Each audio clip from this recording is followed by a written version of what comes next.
things go south, your extraction point is the water. Our asset is embedded. We don't have the ability to call her off. Tomorrow, Aaliyah is my wife. And tomorrow, there's no more you. How do we shut this down? I don't want to get married.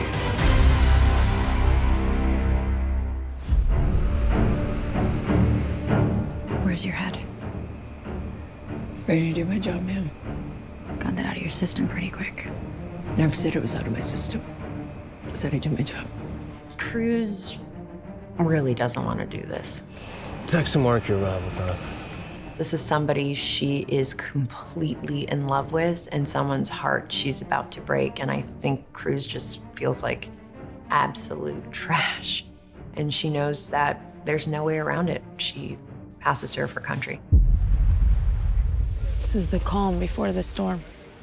And in 2 days, all I will know of love is what I can imagine. And what I can remember. Aaliyah feels an impending doom about the wedding, and she knows that it will mark the end of all of her freedom. And I think in that scene, there's a heavy energy about this looming thing that's coming up that she's actually quite dreading and doesn't want to get married, but she has to. So it's an obligation and a duty and sort of a wake up to reality that this is what she has to do next. Mama? Yeah, baby? Holly's funeral, I missed it. Oh, I can take you to see her when I get back, okay?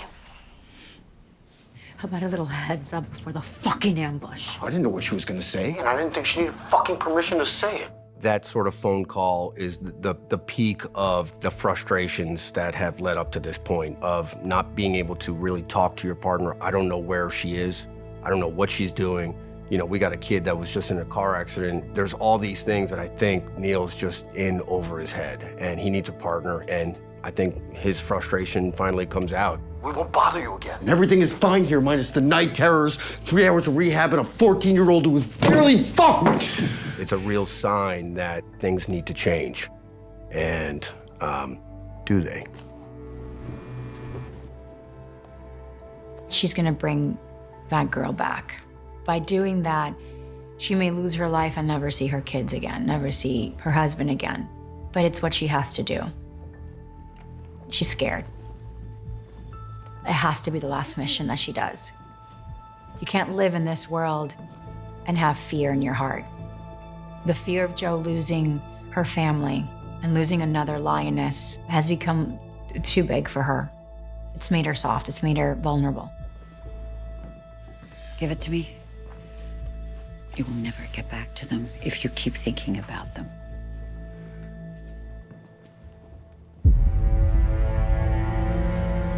I just want to feel love. One last time. So the final moment that we have together is very intense for both of our characters. I can't fucking do this. But you want to. Yeah, that's a fucking problem. It's not a problem. I need a drink. I'm gonna need some water. They kind of have to end their relationship and go back into their real worlds, but they have this juxtaposition between betrayal and loyalty, and who are you loyal to? Your own heart or the obligations that you have to fulfill? Who's on the mission? I have seen many things, but I've never seen a woman talk to a freezer. It seems we both got caught with our pants down. I think she's completely caught off guard, not only because he's there, but because he's nice. There's a place in Barcelona called Gelati del Marco. Best gelato outside Italy. Well? Wow. She is kind of trying to wrap her head around what she has to do. I'd go as far as to say she probably wouldn't have even killed him, but she had to because they kind of discovered who she was. Marie!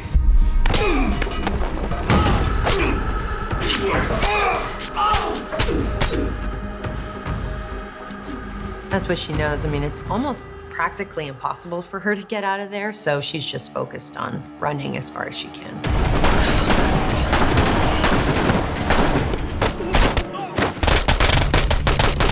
We slip in as the shadow warriors that we are, and we leave without anyone knowing that we're there. That's what these special operators are able to do. They're able to go in and out in a matter of minutes.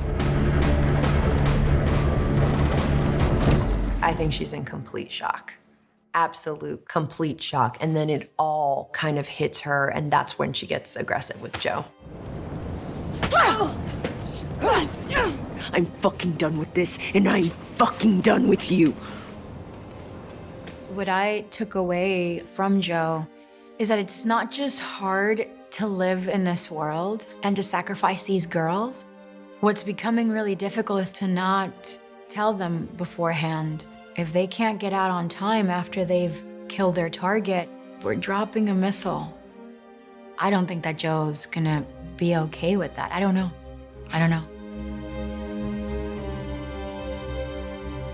I think she's overwhelmed by shock. She doesn't say anything, but I think she's going through all the motions of connecting the dots. Geronimo, We got to start to contain. you have all these power players, and no one's really controlling one another. Of course you're going to answer the White House, but ultimately what we did in having a successful mission, it's very hard for them to argue that what we did was wrong. You fucked us. I don't choose the list.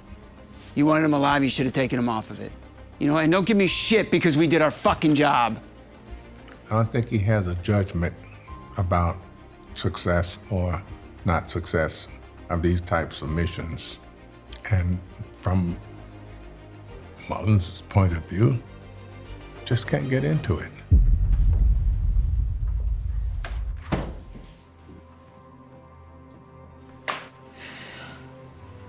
This one was hard. I can see that. Neal can sense something different this time. And when Joe comes home, whether it's shown or not, there's this feeling of she's safe. And our kids get to have a mom tomorrow morning. And, you know, I think he feels that from her. But what choices do they make from here? I think this could go many ways. I don't know. That's for people to decide. I don't think the show answers that for you. It shouldn't. That's too simplistic. None of this is simple.